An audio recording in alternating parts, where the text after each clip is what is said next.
Hey there, Fletcher from All Things Overlanding here. Today I'm joined by Michael Linden from Lithium Battery Power. He is an expert in lithium batteries, specializing specifically in like marine and overlanding applications.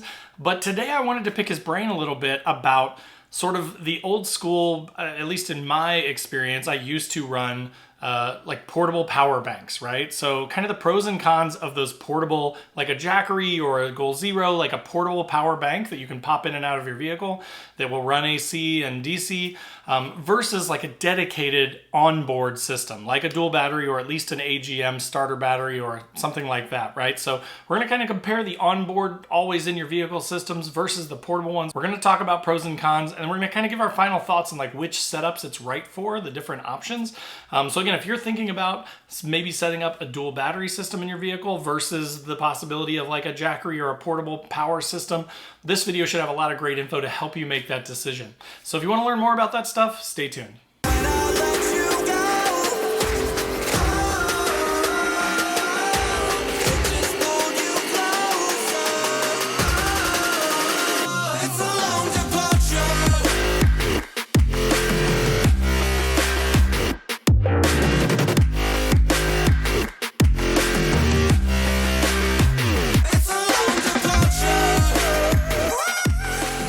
All right, guys. So as I mentioned in the intro, again, I'm with Michael Linden from Lithium Battery Power. We are talking today about a new topic. We're talking about like portable power banks. So, like your Jackeries, that kind of thing, versus like dedicated built-in power, whether it's a dual battery system or, whatever it is, but some sort of a built-in power bank, if you will, in your vehicle. So Michael, you want to kick us off kind of on the pros of maybe you do batteries because that's your thing, and then I can talk about the portable thing because I've got a couple of those. You want to do that? Yeah, absolutely. There's definitely benefits to both, right? And Sure. it's all about designing your system, around what you need and Right. and the capabilities of what you're really trying to get out of your battery system, and then what toys you want to bring with you when you're Sure. going. Great point. So there's plenty of benefits to doing the dual bank systems because you can run AC, diesel heater, fridge, lights, multiple different electronics, Yeah. all at the same time, all for an extended period of time, all while being used, right? Yeah. But there's a lot of benefits to what you're going to discuss in doing portable battery banks.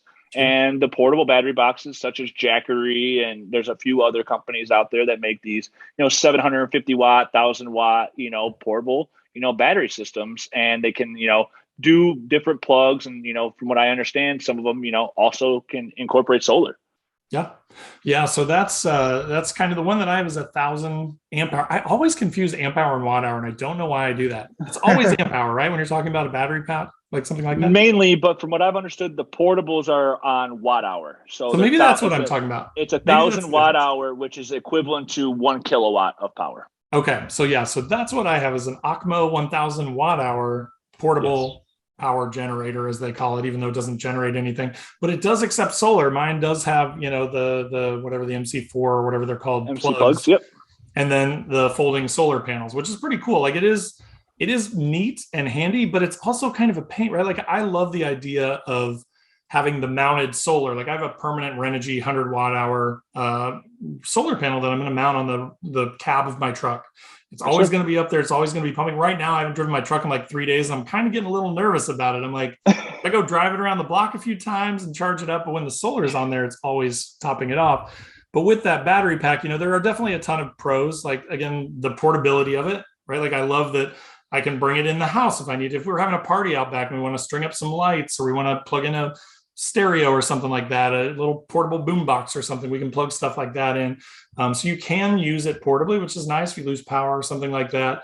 Being able to move it around, it's nice too. Like when it's great for when we go with the family, because I may not, like if my kids want to charge their iPads or they want to, run something in their tent, a little fan or something like that.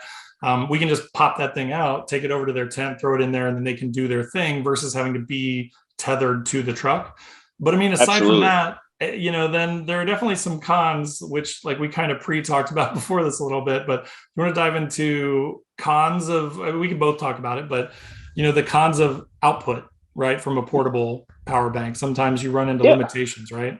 You run into limitations when it comes to certain, appliances. Really, Sure. is a blender is a big one that I like to use for people because I love my smoothies. I love my green smoothies. I still like to, even when I'm camping and overlanding, I like to live Yeah, healthy, and I like to, get my fruits and my protein that's and awesome. have everything. And they have a big pulse rate. A lot of them exceed 1,000 watts. A lot of them kind of push up to the 1,500, to 2,000 watt range for the pulse. Yeah. And the problem is some of those inverters that are inside built in those just can't handle that full pulse power, right? Sure. So that's where your dual bank system comes in because everyone's running, multiple, 1,000 watts with their inverters. And say your wife, wants to run her blow dryer because, she's got to go to the store and get some stuff, and she doesn't Yeah. want to just put a hat on. She wants to, do her Right. hair because that's how they are. We understand that, right? Right. We got to accommodate these things now and then.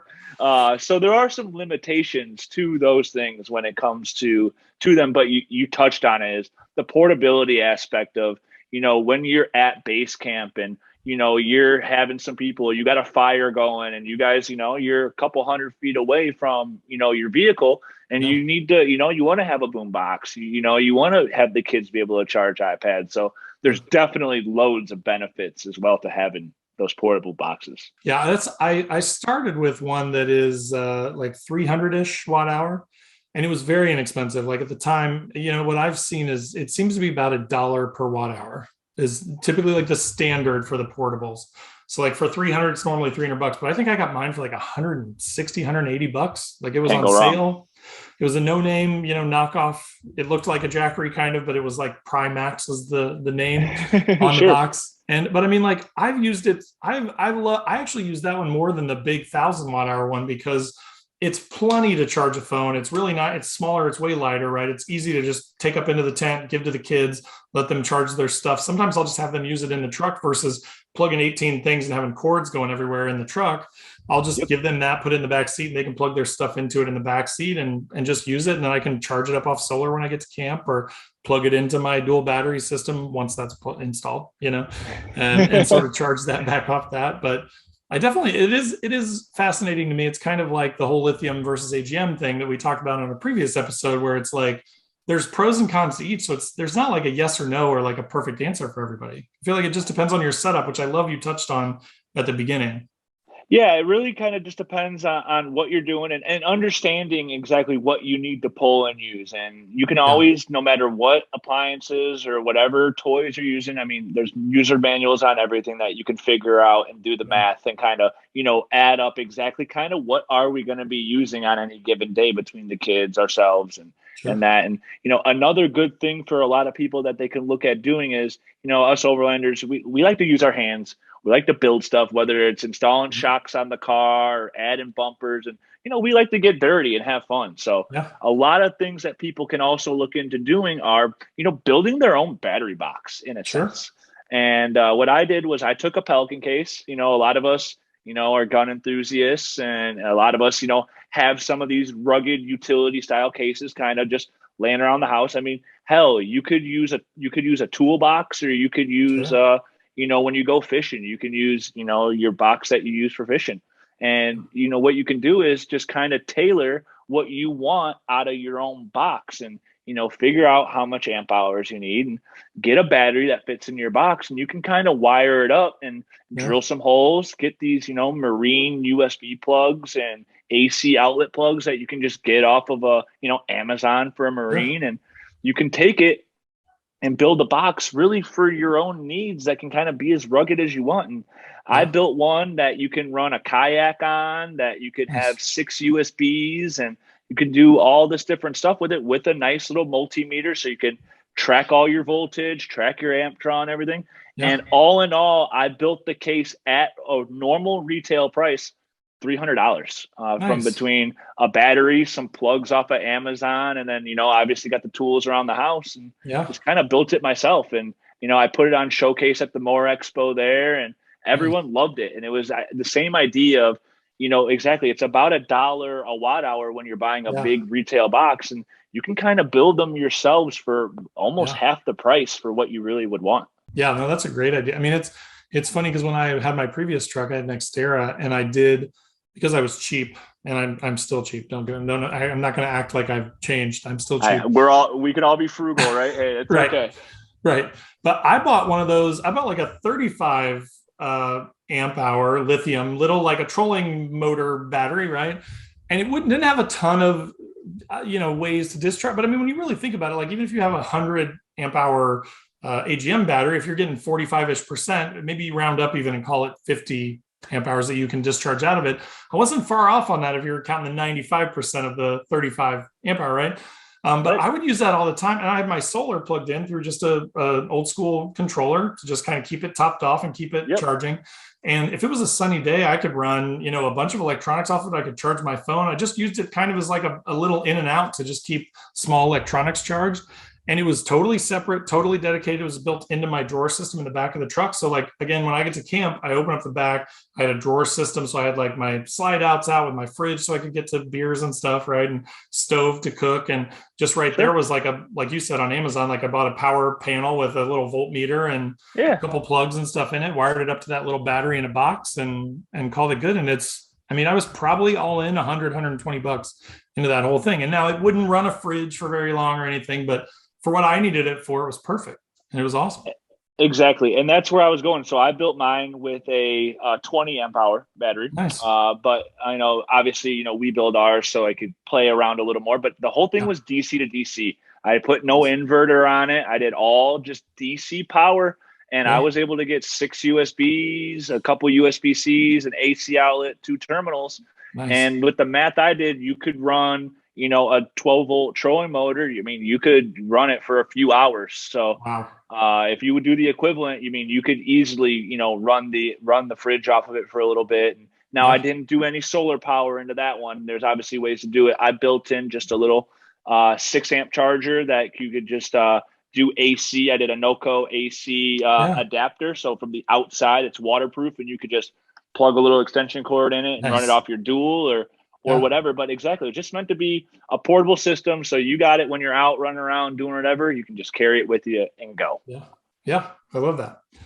Love it. So tons of pros and some cons of both systems. I mean, again, aside from like the tethering to your vehicle, I can't think of a ton of cons for like the vehicle mounted systems because they have so much more capacity. You can run so many more things.